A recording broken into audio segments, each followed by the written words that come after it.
Imagine you're standing on the humid, salt-sprayed docks of Lagos, Nigeria, watching thousands of steel containers being hoisted into the sky.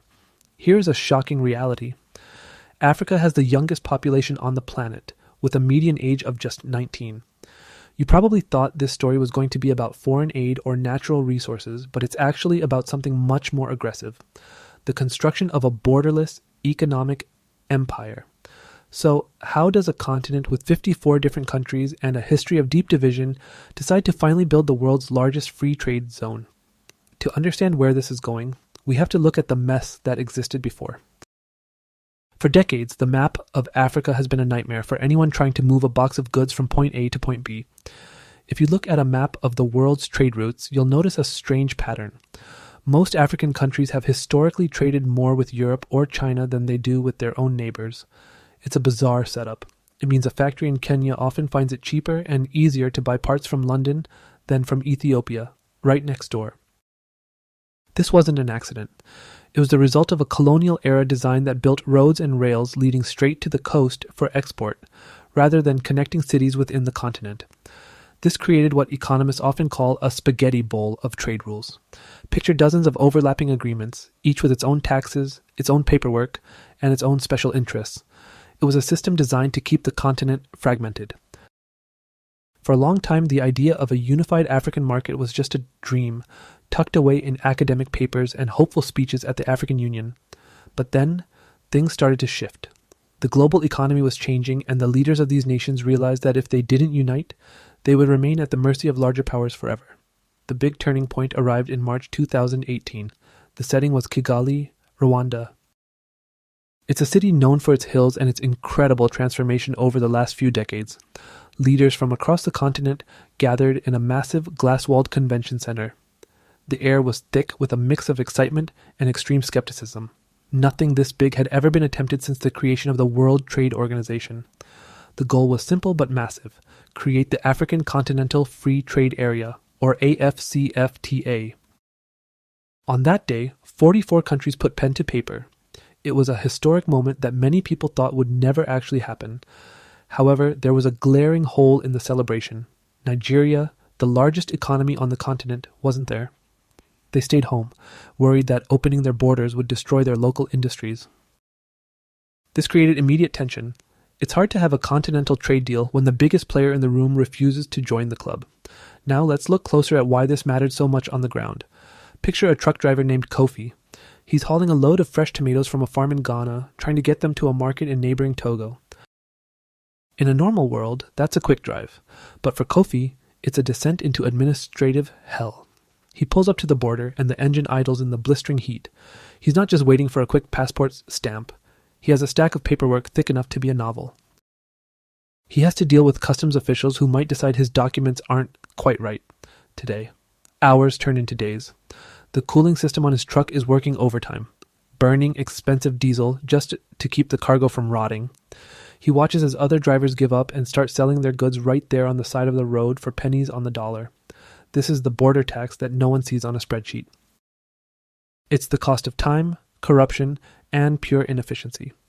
When you multiply Kofi's story by millions of shipments every year, you start to see why Africa's economy has been held back for so long. The Kigali signing was a promise to end that nightmare. It wasn't just about deleting a few taxes on a screen. It was about creating a single market of 1.3 billion people. To put that in perspective, that is a consumer base larger than the United States and the European Union combined. We are talking about a combined gross domestic product of over $3.4 trillion. That is enough wealth to rebuild every major bridge on the planet and still have change left over for a few space programs. But here's the thing. Signing a piece of paper in a fancy room in Rwanda is the easy part. Actually making 54 different governments play by the same rules is a different beast entirely. Finance people still go back and forth on whether such a massive trade bloc can survive without a single currency. Some argue that without a euro-style money system, the exchange rates will eventually tear the deal apart. Others say the digital age makes a single currency unnecessary. As the ink dried in Kigali, the real work began. Negotiators had to sit down and figure out the rules of origin. This sounds boring, but it's actually the most important part of the whole deal. It's the rule that decides if a shirt is truly made in Africa or if it was just made in China and had a button sewn on in Egypt to cheat the system. These meetings were legendary for being long, dry, and incredibly tense. Every country wanted to protect its own little corner of the market while demanding total access to everyone else's. You noticed the shift in energy as the months went by. More countries started to see the potential. Even the skeptics realized that being left out of the $3 trillion club was a death sentence for their future growth. The momentum was building, but so was the resistance from local power brokers who liked the old, fragmented system. Those borders weren't just lines on a map. They were cash cows for corrupt officials and protected monopolies. Imagine you are an investor looking at the continent during this time. For years, you had to treat Africa like 54 different tiny projects. If you wanted to build a factory, you had to navigate 54 different sets of laws. Suddenly, the pitch changed. The vision being sold was a One Africa strategy. The hope was that a company could build a plant in Ethiopia and sell to customers in Senegal without hitting a single tariff wall. It was a bold bet on the future. The organizers knew that if they could just increase internal trade by even a few percentage points, it would lift 30 million people out of extreme poverty. That is a verifiable statistic from the World Bank. It's not just a nice goal, it's a mathematical reality of what happens when you let people trade freely. The tension, however, remained. Every time a new country joined, the stakes got higher. The sleeping giant was definitely waking up, but it was waking up into a world that was becoming increasingly protectionist. While the rest of the world was talking about trade wars and building walls, Africa was doing the opposite. It was a massive gamble that the future of the global economy wasn't in the West or the East, but right there in the middle. The first section of this journey was all about the what if. What if we could stop being a collection of colonies and start being an empire of commerce? The groundwork was laid, the signatures were gathered, and the 1.3 billion people were waiting. But as the sun set on that historic day in Kigali, everyone knew that the hardest part was still to come. The invisible walls were about to be tested. Signing a treaty is a bit like making a New Year's resolution. It feels great in the moment. Everyone is smiling for the cameras. But then Monday morning rolls around. The reality of actually doing the work sets in. For the African Continental Free Trade Area, that Monday morning arrived with a massive unexpected shock. Nigeria had finally joined the agreement in July 2019 after months of hesitation. The continent celebrated. People thought the final piece of the puzzle was in place. Then, just a few weeks later, Nigeria did something that seemed to contradict the entire spirit of the deal. They slammed their land borders shut. This wasn't just a temporary gate closure. It was a total blockade of goods moving by land. The government in Abuja said they needed to stop the rampant smuggling of rice and frozen poultry coming in from neighboring countries like Benin. They argued that these cheap imports were killing local farmers. It was a classic move of economic protectionism. But for the rest of West Africa, it felt like a betrayal. Hundreds of trucks were suddenly stranded in the dust. The vibrant trade hubs along the border turned into ghost towns overnight. Imagine a market in Cotonou, the capital of Benin. For years, this city acted as a gateway for goods heading into the massive Nigerian market. When the border closed, the lifeblood of that city was cut off. Perishable goods rotted in the sun. Prices for staples like rice skyrocketed across the region. This created an incredible amount of tension. It showed the world that even with a historic trade deal on the books, old habits die hard. National interests were still clashing with the dream of a united continent. Behind the scenes, the diplomats were sweating. They had to keep the momentum of the trade deal alive while one of its biggest members was literally building walls. This leads us to the most grueling part of the entire process. While the news was focused on the border drama, a small army of negotiators was locked away in windowless rooms. Their task was to hammer out the rules of origin. It sounds like a snooze fest, but this is where the real power lies. Every single product traded under the deal needs a birth certificate.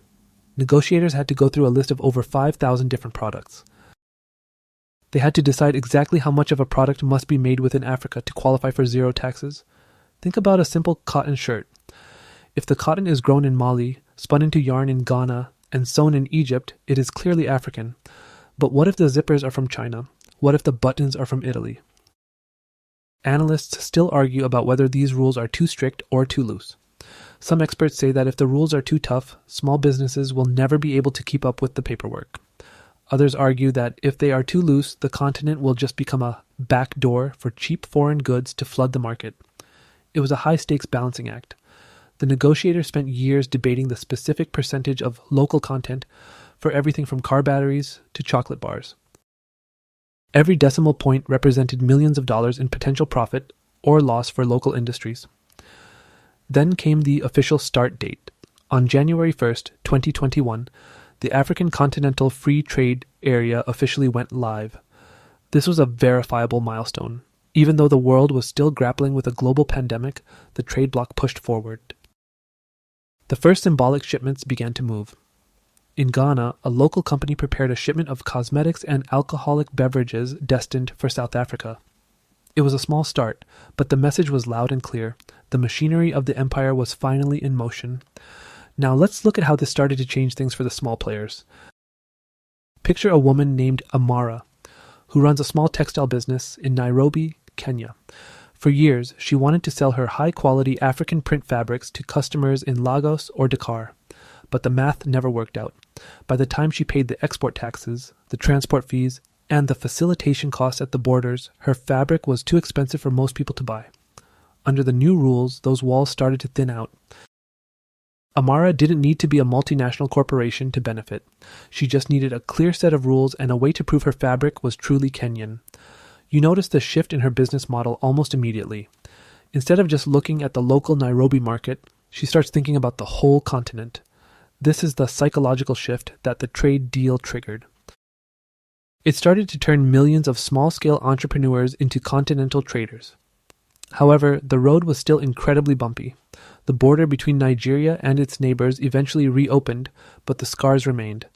There was a lingering fear that at any moment a government could just change its mind and shut the gates again. This highlighted a massive problem: trust. For the trade deal to work, countries had to believe that their neighbors would play fair. They had to trust that the new dispute resolution mechanisms would actually work when things got ugly. To help build this trust, the Trade Secretariat launched something called the Guided Trade Initiative. This was a pilot program involving a handful of countries like Egypt, Ghana, Kenya, and Rwanda. The goal was to prove that the system actually worked in the real world. They picked specific products, like tea, coffee, and ceramic tiles, and tracked them as they moved across borders with the new lower tariffs. It was like a dress rehearsal for the entire continent. You see the results of these pilot trades appearing in industry reports. For the first time, a Kenyan tea producer was able to sell directly to a buyer in Ghana without being buried under a mountain of taxes. It proved that the theory could become a reality. But even as the tax walls were coming down, another invisible wall was becoming very obvious. It's one thing to have a zero tax rule. It's another thing entirely to actually get the goods across the continent when the roads are washed out and the ports are clogged. The drama of the 2019 border closure taught everyone a valuable lesson. A trade deal is only as good as the infrastructure and the political will behind it. You can't just sign a paper and expect a $3 trillion economy to appear overnight. It requires a massive rethink of how the continent moves its goods and its money. The focus was starting to shift from the lawyers in the negotiation rooms to the engineers on the ground. The next big hurdle wasn't just about what happened at the border. It was about what happened in the miles of wilderness between the cities. The tension was no longer about whether the deal would exist. It was about whether it could actually scale up before the initial excitement faded away. The invisible walls of tariffs were being torn down, one product at a time, but the physical and digital walls were still standing tall. The continent was finally open for business, but the arteries of the empire were still dangerously clogged. The mission was evolving. It was time to build the systems that would actually make the 1.3 billion person market function like a single machine. Think about the last time you sent money to a friend. It probably took a few taps on a screen and happened in seconds. But in Africa, sending money across a border has historically been a slow-motion disaster. For decades, if a company in Zambia wanted to pay a supplier in Morocco, the money didn't just go north. It usually had to take a detour through a correspondent bank in New York or London. The Zambian kwacha would be converted into US dollars or euros, sent across the ocean, and then converted back into Moroccan dirhams. This bizarre loop cost the continent roughly $5 billion in transaction fees every single year. That is basically a massive distance tax on every single trade. This is where the Pan-African Payment and Settlement System, or PAPSS, enters the story. It officially launched to tackle this exact headache. The idea was to create a digital highway that lets a buyer pay in their local currency while the seller receives their own local currency instantly. It sounds like a basic tech upgrade, but it was actually a declaration of financial independence. By bypassing the US dollar for internal trade, African nations started keeping that $5 billion in fees inside the continent. Imagine a bank manager in Cairo, Egypt, sitting in a glass-walled office in early 2024. He's looking at a screen where a local manufacturer wants to buy raw materials from a supplier in Lusaka, Zambia. In the old days, that manufacturer would have to wait weeks for the central bank to release enough US dollars to make the trade. Sometimes the deal would just collapse because the dollars weren't available. Now, the manager clicks a button, and the transaction settles in local currency through the PAPSS network. The risk of currency fluctuations is minimized, and the trade actually happens. This is a real-life example of the digital arteries starting to pulse. However, a digital system can only do so much if the physical roads are still made of dirt and broken promises. This brings us to the massive infrastructure gap. To make a $3 trillion trade empire work, you need more than just software. You need heavy steel and thick asphalt. Africa currently faces an infrastructure funding gap of about $100 billion a year. Reports by early 2026 showed that while some progress had been made, the continent was still racing against time to link its major cities. You see this struggle most clearly at the missing links of the Trans-African Highway. This is a network of 9 theoretical highways that are supposed to crisscross the continent. In some places, it's a beautiful multi-lane expressway. In others, it literally disappears into the jungle or the desert. One of the most tense projects has been the LAPSSET corridor in East Africa. This is a massive plan to link Kenya, Ethiopia, and South Sudan with new rails, roads, and a giant port in Lamu. Picture a construction site in northern Kenya. The heat is shimmering off the blacktop. You hear the rhythmic thud of a pile driver and the shouting of engineers in 3 different languages. This isn't just a road, it's a lifeline. But the project has faced constant drama. Funding from international partners has been inconsistent. Security concerns in the region have caused delays. Every time a bridge is finished, it's a victory for the trade deal. Every time a project stalls, it's a reminder of how fragile the dream can be. Economists still debate whether the continent should focus its limited cash on these massive mega projects, or if it's better to fix the thousands of miles of small feeder roads that connect rural farmers to local markets. Some argue that without the big rails and ports, Africa will never be able to compete with China or the US. Others say that the big projects often turn into white elephants that leave countries buried in debt. It is a debate that keeps finance ministers awake at night. While the heavy machinery is moving dirt, the digital world is moving even faster. The tech hubs in Lagos, Nairobi, and Cape Town are starting to act like the brain of the new trade empire. For a long time, these hubs operated in silos. A startup in Nigeria had very little connection to a startup in Kenya, but the trade deal has started to force a digital integration. We are seeing the rise of African-to-African tech solutions. Look at the explosion of e-commerce platforms that are trying to bridge the gap. In the past, if a small business in Rwanda wanted to sell handmade jewelry to customers in Nigeria, they had to rely on expensive international shipping companies. Now, new logistics startups are using the trade deals framework to build cross-border delivery networks. They are using data to predict where demand will be and pre-positioning goods in warehouses across the continent. There was a notable moment in late 2025 when a major tech summit in Lagos focused entirely on interoperability. This is just a fancy way of saying making stuff work together. The goal was to ensure that a mobile money wallet in Senegal could talk to a payment terminal in Tanzania.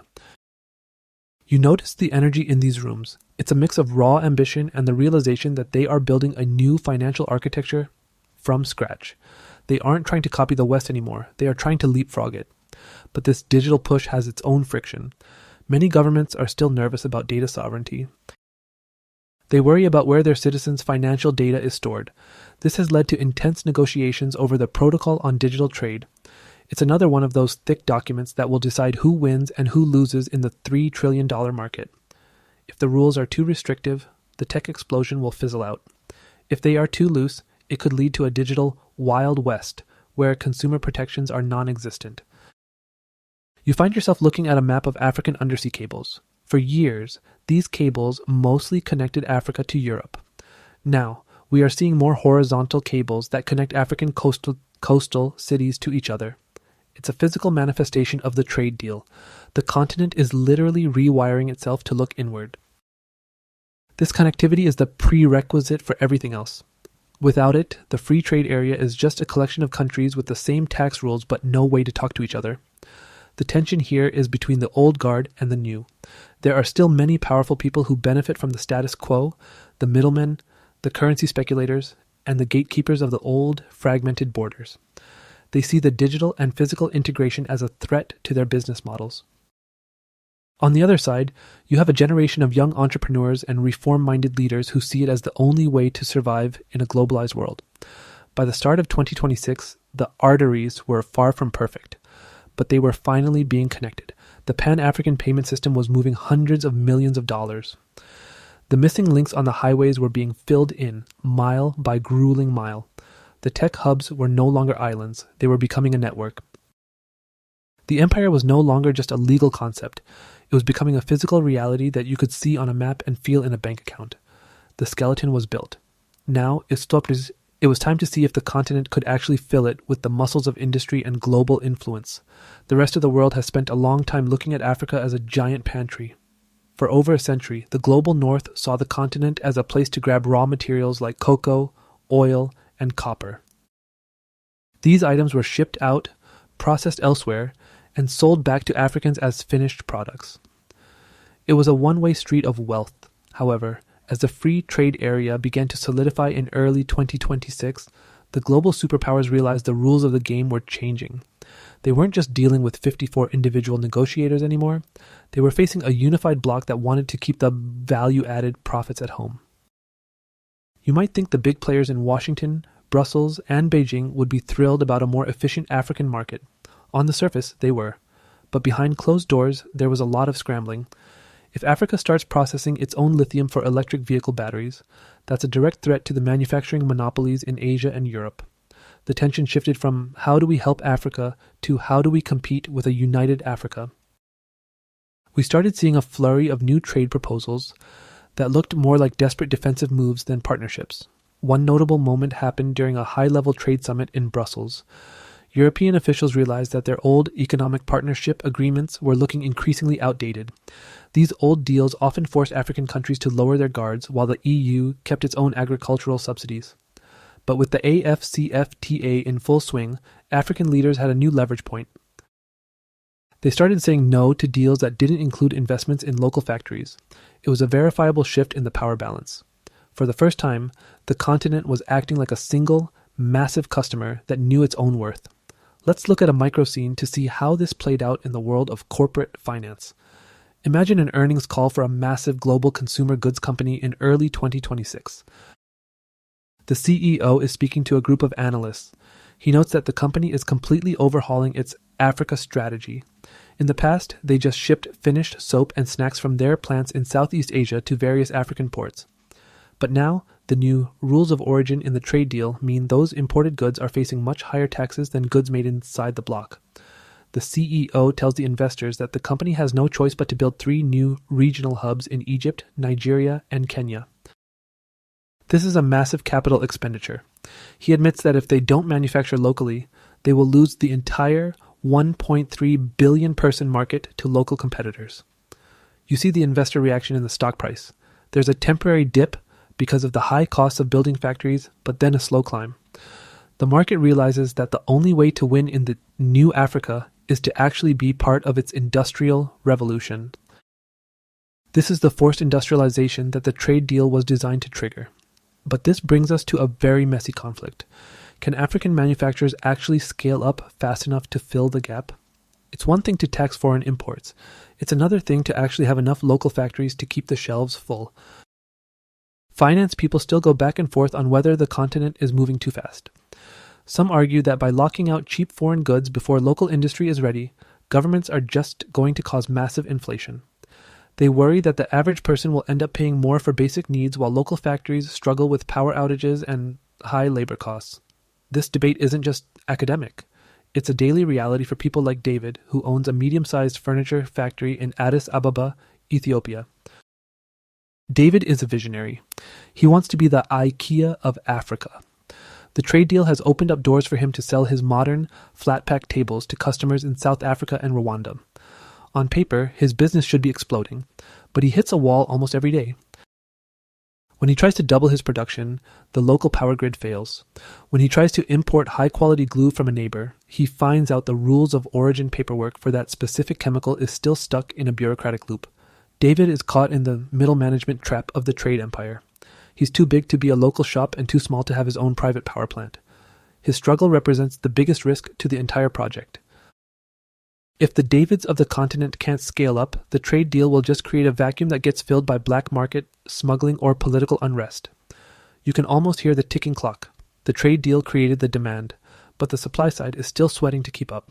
Meanwhile, the global superpowers aren't just sitting still. They are using their rules of origin debates as a battlefield.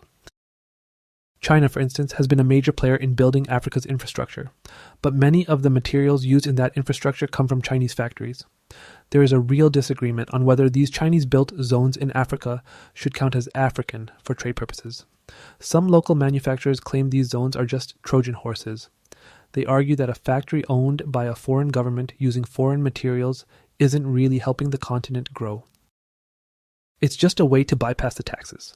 This tension led to a dramatic courtroom-style showdown at the African Union headquarters. Lawyers from several nations spent weeks arguing over the definition of a local company. Is it about who owns the stock, or is it about where the workers live? The outcome of these meetings decided the fate of billions of dollars in investment. The tension was thick. You could feel the weight of the decision. If they made the rules too strict, they would scare away the foreign capital they desperately needed. If they made them too loose, they would destroy their own industrial future. By mid-2026, a compromise started to emerge. The trade bloc began implementing a graduated rule system. It gave local companies a head start while allowing foreign-owned factories to qualify for lower tariffs if they met strict local hiring and technology transfer quotas. It was a way to have their cake and eat it too. The reports from the time showed a sudden surge in joint ventures. Global companies stopped trying to fight the trade deal and started looking for local partners to help them navigate the new landscape. The high stakes of global competition actually became a catalyst for better governance. Because the world was watching so closely, African governments were forced to be more transparent. They knew that any sign of corruption or instability would send those massive factory investments to a different country within the bloc. The competition wasn't just between Africa and the West. It was also between Nigeria and Egypt, or Kenya and Ethiopia, to see who could create the best environment for the new $3 trillion market. You notice that the conversation has changed. It's no longer about saving Africa. It's about competing for a slice of its future. The continent has moved from the sidelines of the global economy to the very center of the trade map. The invisible walls are down, the digital payments are flowing, and the world's biggest companies are being forced to play by African rules. But the final hurdle is the most personal one. It's about the people living through this change and whether they will actually see their lives improve as the empire matures. The transition is halfway done, and the momentum is undeniable, but the ultimate outcome still rests on a few key decisions. As the dust settles on the initial construction phase of this new trade empire, the focus is shifting toward the people who actually live there. We are moving away from the era of simply digging holes in the ground and shipping the contents away. The $3 trillion dream is finally being measured in something other than just spreadsheets and treaty documents. It is being measured in the rise of a new middle class that finally has access to goods made by their neighbors. This is the stage where the raw potential of the youngest continent turns into the actual muscle of a global powerhouse. Look at the chocolate industry in West Africa to see this transition in action. For over a century, Ivory Coast and Ghana have produced the majority of the world's cocoa, but almost none of it was processed there. The beans were shipped to Europe, turned into bars, and sold back at a massive markup. In early 2026, the data from local trade filings showed a dramatic shift. New regional processing plants are popping up along the coast. Instead of just exporting raw beans, these countries are now exporting cocoa butter, cocoa powder, and finished chocolate bars to the rest of the continent. Imagine you are walking through one of these new factories in the port city of Tema, Ghana. The air is heavy with the rich, bittersweet scent of roasted cocoa.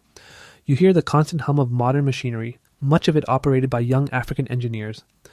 On the loading dock, a pallet of finished chocolate is being wrapped in plastic. The label doesn't list a destination in London or Paris.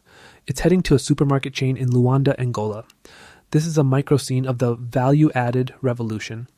By keeping the processing at home, these countries are creating thousands of high-skilled jobs.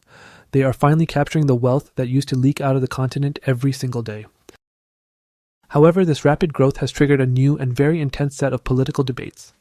As the barriers for goods came down, the barriers for people became the next big fight. The Protocol on Free Movement of Persons is the most controversial part of the entire trade project. It's one thing to let a box of tea cross the border without a tax. It's a completely different thing to let a worker from a neighboring country move in and take a job. This has created a significant amount of tension in wealthier nations like South Africa and Botswana. Citizens in these countries often worry that an influx of workers from across the continent will drive down wages or strain local services. You see this tension boiling over in town hall meetings and on social media. There's still a real disagreement on whether a truly borderless economy can function without also having a borderless labor market. Some leaders argue that if you want the $3 trillion in growth, you have to let the best talent move to where the jobs are. Others are terrified of the political backlash from their own voters. It is a delicate balancing act that could still derail the entire project if not handled carefully. To see how this plays out on the ground, imagine a high-level government meeting in a polished boardroom in Addis Ababa. Several labor ministers are sitting around a mahogany table, looking at migration statistics from 2025. One minister from a smaller nation is arguing that his country is losing its best doctors and engineers to the bigger hubs. Another minister is defending the right of every African to seek opportunity wherever it exists. The room is tense, the air conditioning is low, and you can hear the faint sound of traffic from the busy streets outside. This isn't just a debate about laws. It's a debate about identity and who gets to share in the new prosperity. Despite these growing pains, the momentum is undeniable. A notable event occurred in mid-2026 during the Africa Trade Expo. For the first time, internal trade between African nations was reported to have surpassed trade with the European Union in several key sectors like textiles and processed foods. This was a verifiable milestone that signaled a permanent change in the global trade map. It proved that the continent was no longer just a frontier market for others to exploit. It was becoming its own best customer.